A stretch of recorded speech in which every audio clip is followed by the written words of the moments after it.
बुटवलको रमणीय पर्यटकीय स्थल मणिमुकुन्द सेन उद्यान फूलबारीमा निर्माण गरिएको परम्परागत कुडुले घर पर्यटक आकर्षणको नयाँ केन्द्र बनेको छ।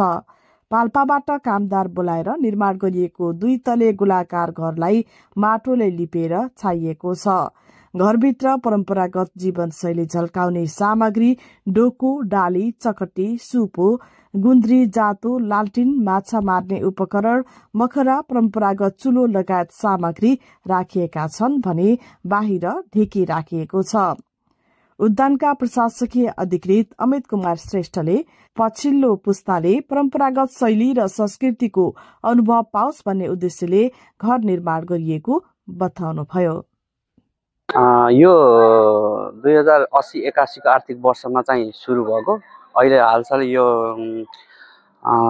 मङ्सिर 28 गते समुद्घाटन भयो। यसको सम्पन्न भयो समुद्घाटन भयो र यसमा चाहिँ यो हाम्रो यो कुडुले घर भनेको चाहिँ यो परम्परागत हाम्रो यस उद्यान चाहिँ धार्मिक, सांस्कृतिक, ऐतिहासिक उद्यान भएको हुनाले यहाँ विभिन्न ठाउँहरूबाट चाहिँ मानिसहरूको आउने भएको हुनाले यहाँ पूर्वाधारको विकाससँगै हजुरको चाहिँ यति सांस्कृतिक धरोहरलाई चाहिँ जगेर्ना गर्न। उद्यानका अध्यक्ष माधव नेपालका अनुसार फूलबारीलाई दीर्घकालीन योजना सहित आकर्षक गन्तव्य बनाउने उद्देश्यले सेन वंशीय दरबार क्षेत्र संरक्षण, रिचार्ज पोखरी, स्विमिङ पुल, रुखमा लज, पार्क, हस्पिटालिटी र सेल्फी जोन जस्ता संरचना आयोजना गरिएको छ।